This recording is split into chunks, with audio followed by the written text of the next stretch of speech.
Just in time for the holidays, the FAA says it will list airports where it's reducing flights during the government shutdown. This is real bad. I got some flights planned soon as well, and it's going to affect Washington, D.C. We got a huge list of the airports that are being shut down. However, my friends, GOP support for eliminating the filibuster picks up steam after Trump pressure. It may be that this crisis actually gets averted rather quickly in one of two ways. Either Democrats are going to cave and say, fine, no health care for illegal immigrants, or the Republicans will finally end the filibuster and then Trump's agenda gets rammed through, which I would prefer. But I think for most people, the concern is what is going to happen with your flights being delayed. The AP says the FAA announced 40 high-volume markets where it is reducing flights by 10% before the cuts go into effect Friday, said agency administrator Brian Bedford. The move is intended to keep the airspace safe during the shutdown. Experts predict hundreds, if not thousands, of flights could be canceled. The cuts could represent as many as 1,800 flights and upwards of 268,000 seats combined, according to an estimate by aviation analytics firm Cirium. I'm not aware, in my 35-year history in the aviation market, we've had a situation where we're taking these kinds of measures. Bradford said Wednesday, we're in new territory in terms of government shutdowns. Now, I've got the list for you guys of the airports that are going to be affected. It's hitting us here in D.C. The question is, how long will the government stay shut down? Because if they can reopen government, these flights can be restored. But more importantly, they still need to hire several more 2,000 air traffic controllers. And before we track all of that data, we got a great sponsor for you guys. It is Crowd Health. Go to joincrowdhealth.com. My friends, it's open enrollment. The season where health insurance companies hope you'll blindly sign up again for the overpriced premiums and confusing fine print. Don't just take someone else's word. Trust yourself and take control of your future with Crowd Health, the healthcare alternative for people who make their own decisions. Healthcare for under $100. You get access to a team of health bill negotiators, low-cost prescription and lab testing tools, as well as a database of low-cost, high-quality doctors vetted by Crowd Health. And what if something major happens? You pay the first $500, then the Crowd steps in to help fund the rest. It feels like the options we used to have before Obamacare messed everything up. And of course, you'll join the Crowd, a group of members just like you who want to help pay for each other's unexpected medical events. The system is betting you'll stay stuck in the same overpriced, overcomplicated mess. And this year, it's even more complicated because most of the ACA subsidies expire, which means your prices are going sky high. So far, Crowd Health members have saved over $40 million in healthcare expenses because they refuse to overpay. Join Crowd Health to get started today for $99 for your first 3 months using code TIM at joincrowdhealth.com. Crowd Health is not insurance. Opt out. Take your power back. This is how we win. Joincrowdhealth.com. Now, we got this from Marty Party. The DOT just confirmed starting this Friday, midnight, the FAA will force every airline to cut 10% of its scheduled flights. This is going to affect New York, D.C., Boston, Chicago, San Francisco. We got a bunch of New York airports there. Got DCA. They listed Boston twice. Oh, I see. Tier 1, Tier 2. Whoa. The Tier 1 cut, 20%. New York, D.C., Boston, Chicago, and San Francisco are going to drop 20% of their flights. This is bad news for us because we fly our guests in for Timcast IRL through the D.C. airports. Now, how long is this going to last? According to The Hill, GOP support for eliminating the filibuster is picking up steam due to pressure from Donald Trump. The call sheet prediction model. Check this one out. How long will the shutdown last? Shout out to Call Sheet for sponsoring the segment.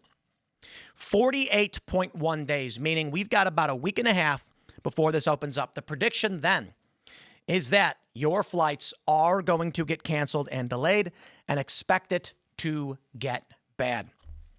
Now, this is crazy because even if they reopen the government, again, there's still 2,000 air traffic controllers short to operate fully. The Hill reports Senate Republican support for eliminating the filibuster is picking up momentum after President Trump invited members of the Senate GOP conference to the White House for a breakfast meeting Wednesday to demand they reform the Senate rules. Changing the Senate's rules with a simple majority vote to eliminate the 60-vote threshold for advancing most legislation would be very controversial. So controversial that it's called the nuclear option. But a growing number of Senate Republicans are calling for a review of the matter. As of now, there aren't 50 Republican senators who would vote to change the rules to reopen the government and speed the rest of Trump's agenda through Congress. But Trump's pressure campaign is having effect. Senator Jim Banks, who was elected to the Senate last year and previously served 4 terms in the House Majority-run House, said he agrees with Trump. I do agree with him. I understand why he's frustrated. The government shutdown is the Democrats' fault. It's unacceptable. He said, we have a short window of time to do the things we promised our voters that we would do. The filibuster is standing in the way of balancing budgets and cutting spending on top of other things like passing voter ID laws. Senator Roger Marshall told The Hill after meeting with Trump that he doesn't want to terminate the filibuster, but asserted desperate times call for desperate measures. This is not something I want to do, but the Democrats are almost pushing us to do it. Obviously, the president calling this meeting shows how large of a priority it is to him as well. Marshall said Wednesday's meeting at the White House was entirely devoted to the president's pressing for the filibuster reform and nothing else. Trump has been running a full court press on eliminating the filibuster for the better part of a week. He warned on social media Tuesday, Democrats are far more likely to win the midterms and the next presidential election if we don't do the termination of the filibuster. He predicted that if we do terminate the filibuster, we will get everything approved like no Congress in history, and warned that Democrats are sure to end the filibuster once they regain power to pass their own agenda through the Senate. And he's correct, because Democrats have said they will pack the courts. That's the first thing they're going to do. They are going to ram through any and every legislation they can. They are going to make it so that you can't have voter ID. They will open the borders and eviscerate this country. His entreaties have changed the minds of Republican senators such as Tommy Tuberville. No, we need to keep the filibuster, he told NBC News. I'm sick of it. I am sick of these spineless loser Republicans. I'm done. I'm sick of it. Guys, we can't function this way. Democrats are going to ram through whatever they want. You got Jay Jones in Virginia, who outright says he wants his opponent's children dead. Do we sit back and just let them do whatever they want? This is what I'm talking about with Republicans. They are weak. They are spineless. And Democrats talk about murdering conservatives, celebrate Charlie Kirk's death. And then they have the gall to come out and say, we never did that. It's remarkable where we are right now as a country. Thanksgiving is coming. If Thanksgiving is ruined, holy crap. And it already may be. Some of the busiest airports in the country are going to see flights curtailed unless government reopens. And that means Democrats are holding up the Republicans despite Republicans controlling everything. Because Republicans are very, very stupid. Here's the thing.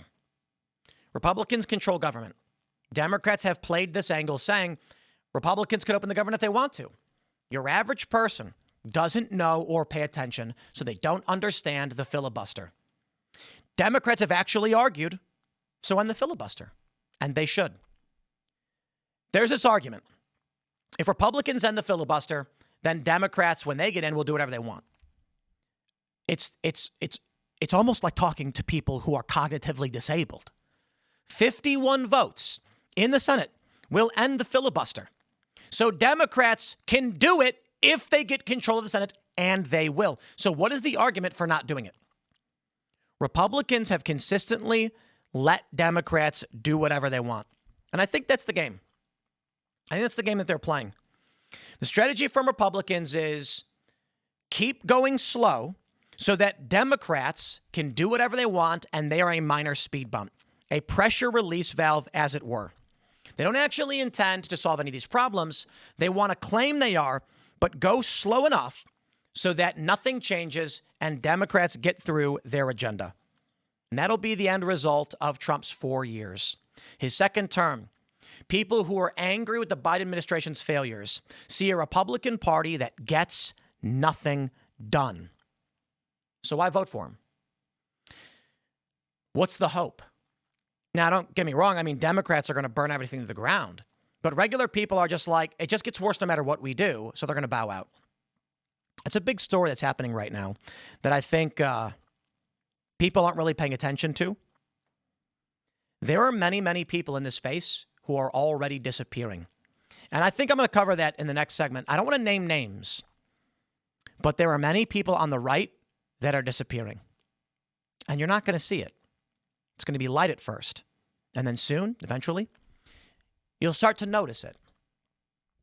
There are prominent individuals who are announcing their resignations, retirements, etc. It's not the first time we've seen it. We saw it in 2020. But right now, the political violence has gotten to a point where many people are saying, you know what? I don't want to wait around to find out. And I've talked about it. Nick Fuentes is ascendant. And people on the right are apoplectic. Because the dude's vitriolic. But the question is, what are you offering young people? There's no hope. The Republicans do nothing. So why bother with it? I hope Republicans end the filibuster and we move forward because at least we can say we tried. Smash the like button, share the show. Stay tuned. More to come. Thanks for hanging out. We'll see you all in the next segment.